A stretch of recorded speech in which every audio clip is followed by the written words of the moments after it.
করে এক নাগরী অপর এক নাগরীকে বলছে, নাগরী রে, এই তর দেশে তর ভূমিতে কলিজীবের ভাগ্য আকাশে এমন একটি রূপবান পুরুষের অবতীর্ণ হয়েছে। ওই রূপবান পুরুষকে দর্শন করে আমার বলিতে যা কিছু ছিল, এই জীবন যৌবন মন প্রাণ আমি যে সকল কিছু ওই রূপবান পুরুষের চরণে দিয়েছি। ওই রূপবান পুরুষের চরণে দিয়ে আমি যে কাল জন্মের মতো তার চরণের দাস হয়ে গেছে। অপর নাগরীটি বলছে, নাগরী রে, এ তুই কি বলছিস? তুই বলছিস একটি রূপবান পুরুষকে দর্শন করে তোর যা কিছু ছিল, এই জীবনের যৌবন মন প্রাণ তুই সকল কিছু তার চরণে দিয়েছিস। এই নাগরী, এ তুই কি বলছিস? তুই ভেবে দেখেছিস তোর ঘরের পতি যদি জানতে পারি যে তোর ঘরের পতিকে রেখে একটি পর পুরুষকে ভালোবেসেছিস, তোর ঘরের পতি কি তোকে ঘরে রাখবে? তোকে তো ঘরে রাখবে না রে, তোকে তো ঘরে থেকে বাইরে করে দেবে। অপর নাগরীটি বলছে, নাগরী রে, তুই ঠিকই বলেছিস। আমার ঘরের পতি যদি জানতে পারি আমি তাকে রেখে একটি পর পুরুষকে ভালোবেসেছি, আমার ঘরের পতি আমায় ঘরে রাখবে না রে, ওই ঘরে থেকে বাহির করে দেবে। তবে নাগরী, আমার গৌর রূপে নয়ন দেওয়ার জন্য, আমার এই গৌর হরিকে ভালোবাসার জন্য যদি আমার ঘরের পতি যদি আমায় ঘরে থেকে বাইরে করে দেয়, তাতে আমার কোনো দুঃখ নাই, তাতে আমার কোনো জ্বালা নাই, যন্ত্রণা নাই। আমি ওই ঘর ছেড়ে, ওই সংসার ছেড়ে, আত্মীয় স্বজনকে ছেড়ে, স্বামী কন্যাকে পরিত্যাগ করে আমি যে জনমের মতো ঘর থেকে বাইর হয়ে যাব রে। শুধু ওই নাগরী কেন, এই জগতে যে ভক্ত আমার গৌর রূপে নয়ন দিয়েছে, আমার গৌর হরিকে ভালোবেসেছে, যে আমার গৌর হরি নামটিকে ভালোবেসেছে, তারাই যার ঘরে থাকতে পারে না। তারা সদাই সর্বক্ষণ কাঁদে আর বলে, প্রভু কোথায় গেলে এমন শুদ্ধ ভক্তের সঙ্গ পাবনি? বল ভাই, কোথায় গেলে এমন শুদ্ধ ভক্তের প্রেম আলিঙ্গন পাব?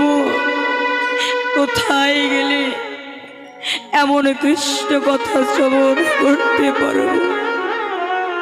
যারাই আমার গৌরীকে ভালোবাসে তারাই যে পথের কঙ্গাল হয়ে যায়, পথের ভিখারি হয়ে যায়। এই জগতে আমার ভগবানকে পেতে হলে ধন দৌলত টাকা পয়সা গাড়ি বাড়ি প্রয়োজন হয় না। এই জগতে আমার গৌর হরিকে পেতে হলে একটু গঙ্গা জল আর তুলসী দল দিয়ে ডাকার মতো ডাকলে আমার গৌর হরিকে পাওয়া যায়। কেননা নারদ মুনি একদিন ভগবানকে বলেছিল, প্রভু আচ্ছা বলো তো প্রভু, এই জগতে তোমার কোন ভক্ত কি দিয়ে ডাকলে তুমি তাড়াতাড়ি সন্তুষ্ট হয়ে গিয়ে সেই ভক্তের হয়ে যাও। ভগবান মৃদু হেসে মনে মনে চিন্তা করছি, আমার নারদ মনিকে একটু পরীক্ষা করে নিতে হবে। বলছি, নারদ, যে ভক্ত কেজি 10 সন্দেশ দিয়ে আমায় ডাকার মতো ডাকতে পারে, আমি তাড়াতাড়ি সন্তুষ্ট হয়ে গিয়ে সেই ভক্তির হয়ে যায়। নারদ মুনি বলছে, প্রভু, এ তুমি কি বলছো প্রভু? এ জগতে তুমি বলছো কেজি 10 সন্দেশ দিয়ে তোমায় ডাকার মতো ডাকতে পারলে তুমি নাকি তার হয়ে যাও। কিন্তু প্রভু, এই জগতে তোমার কত ভক্ত আছে, ভিখারি, ভিক্ষা করে খায়, লোকের বাড়ি কাজ করে খায়, তাদের তো কেজি 10 সন্দেশ কেনার ক্ষমতা নেই প্রভু। তুমি কি তাকে দেখা দেবে না প্রভু? ভগবান বলেছিল, নারদ, আমার সে ভক্ত যদি ভিখারি হয়, তার যদি কেজি 10 সন্দেশ কেনার ক্ষমতা না থাকে, দরকার নাই নারদ, আমার কেজি 10 সন্দেশে দরকার নয়। সে ভক্ত যদি বন থেকে পুষ্প চয়ন করে এনে একটি বনফুলের মালা গেঁথে আমার গলায় পরিয়ে দিতে পারে, আমি তাড়াতাড়ি সন্তুষ্ট হয়ে গিয়ে আমি সে ভক্তের হয়ে যাই। নারদ মুনি বলেছিল, প্রভু, সে ভক্ত যদি তোমার পঙ্গু হয়, তার যদি পুষ্প চয়ন করার ক্ষমতা না থাকে, সে তো বন থেকে পুষ্প চয়ন করে এনে একটি বনফুলের মালা গেঁথে তোমার গলায় পরিয়ে দিতে পারবে না প্রভু। তুমি কি তাকে দেখা দেবে না?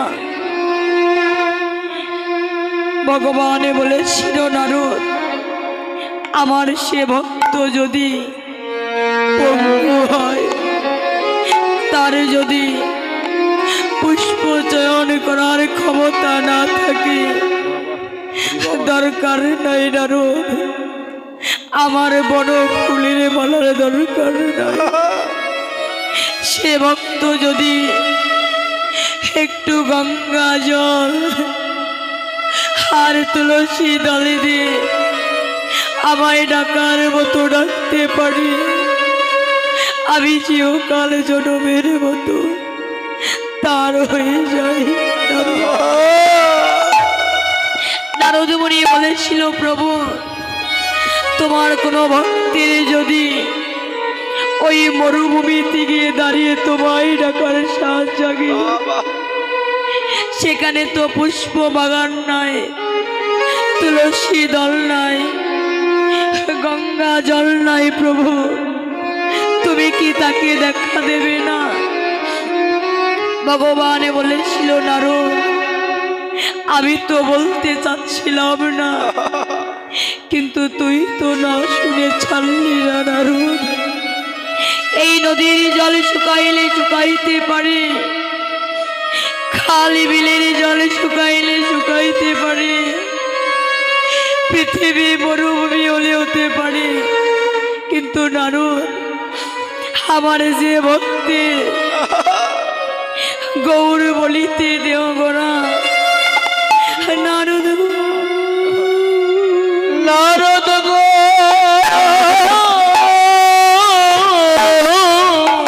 সে ভক্তের নয়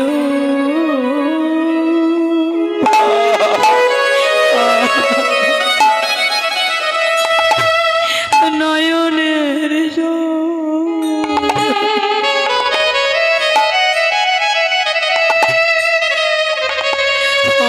জল শুকা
যাদের বদনে হাগুর বলতে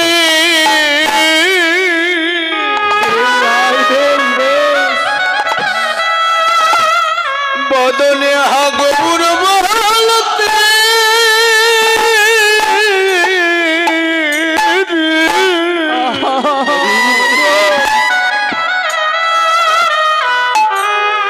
দুটি নয়ন ঝরে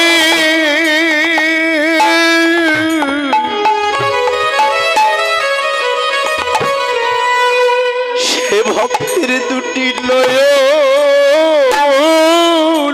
জল নয়নের জল সুখা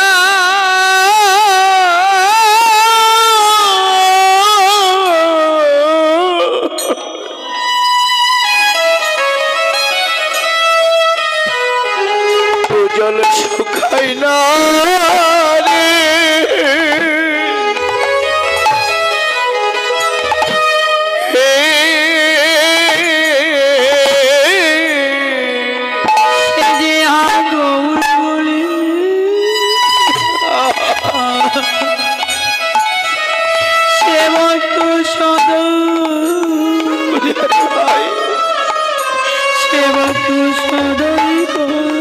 সে ভক্ত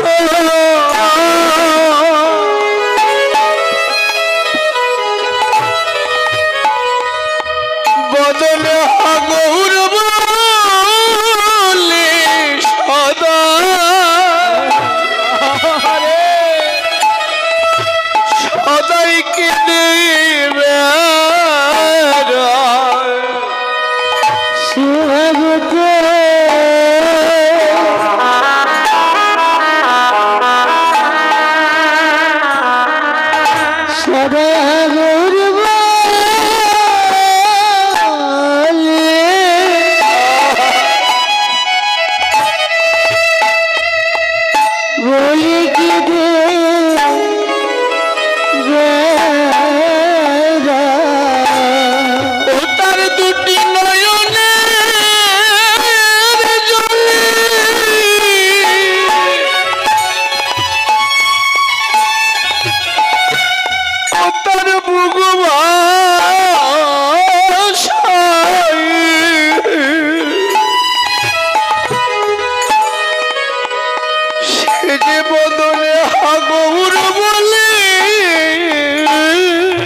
করতে পারি।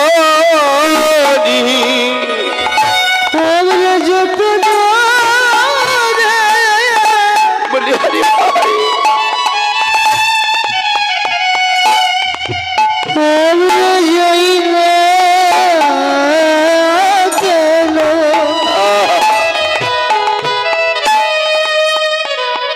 তোমার মধুর সঙ্গ যেন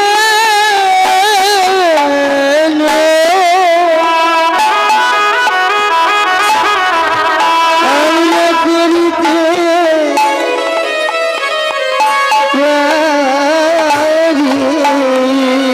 আমার জীবনের শেষের দিনে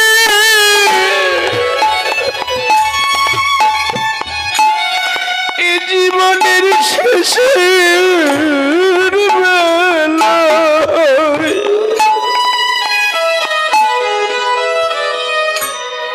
প্রভু তোমার সঙ্গ করে